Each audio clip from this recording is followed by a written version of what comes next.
Hello students, I am Bina Singh. We were reading in English the first lesson, A Girl with Basket by William C. Douglas. We were on the third paragraph. Before this, I told you that William C. Douglas came on the travel of India during after the independence. In 1950, he came to India on a visit, and he was traveling by train from New Delhi to Bareilly by train, and after that he was traveling by car from Bareilly to Ranikhet. He was actually going to Ranikhet,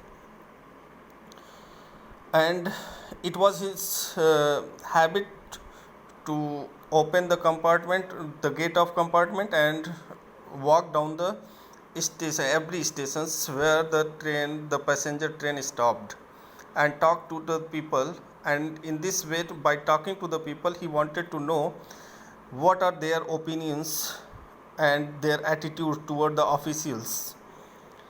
ये आपको बताया गया अभी तक कि उसने क्या देखा स्टेशन पे उतरने पे क्या देखा उसने, लोगों से बात करने क्या जानना चाहा यहाँ के लोगों के बारे में, वो चीज़ आपको बताया गया in first two paragraph. Now in third paragraph, the route lay through one of the richest of India's agricultural areas. The route from which he was travelling from New Delhi to Bareilly, जो न्यू दिल्ली से बरेली की यात्रा वो कर रहा था बाई ट्रेन, उस root पर, उस रास्ते पर वो क्या देखा, क्या लेक थ्रू कर रहा था, क्या दिखाई दे रहा था. It was one of the richest area in the means of agriculture. Agriculture का मतलब कृषि के मायने में वो एक तरीके से बहुत ही रिच एरिया है, बहुत ही धनी एरिया है, जहाँ का मूल पेशा जो है वो कृषि है. This was the plain of upper Ganga river, और ये एरिया अपर गंगा रिवर जहाँ से होके गुजरती हैं उसके अपर लेवल पर, ऊपरी लेवल पे, वहाँ पे ये एरिया है. 1000 feet above sea level but tropical. ये सी लेवल से यानी समुद्र के तल से जो ऊंचाई नापी जाती है उससे इसका 1000 फीट की ऊंचाई पर स्थित है, लगभग 1000 फीट की ऊंचाई पर स्थित है. लेकिन इसकी जो सिचुएशन है वो ट्रॉपिकल है, न तो ज़्यादा गर्मी पड़ती है ना तो ज़्यादा ठंडी. The Ganga was blown, silt swollen with flood waters still overflows, inundating thousands of acres of rice.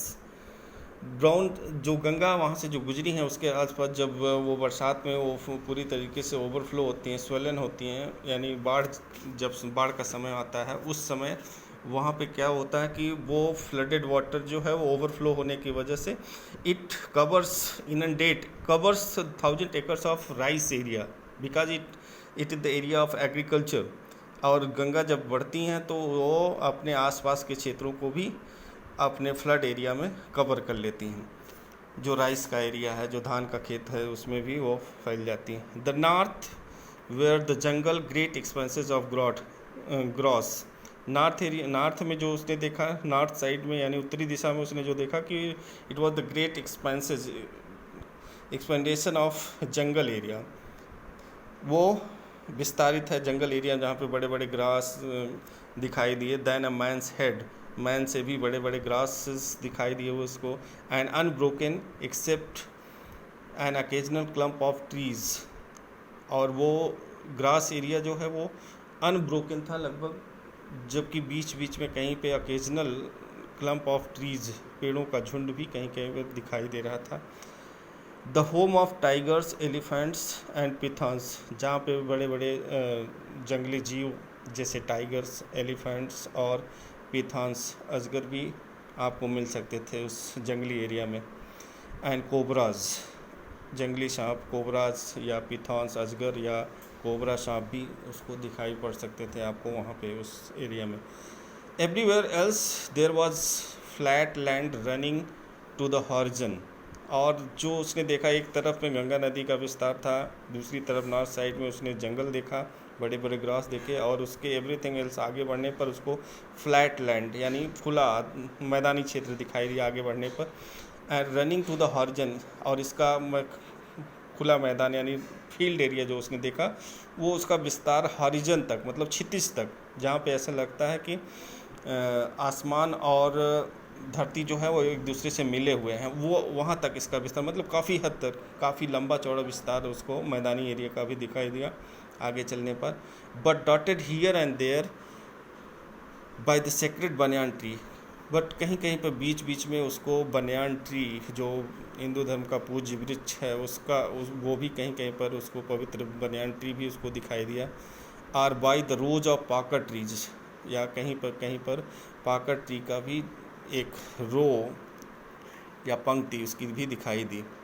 Shaped like elms and having thick twisted trunk, ये पाकर ट्री कैसा होता है वो उसको बता रहा है कि जैसे एल्म का अबुनास का वृक्ष होता है उसकी तरह ही इसका थिक मोटा जो है वो ट्विस्टेड ट्रंक होता है, राउंड राउंड घुमा होता है वो ट्रंक, उसका तना जो है वो मोटा होता है।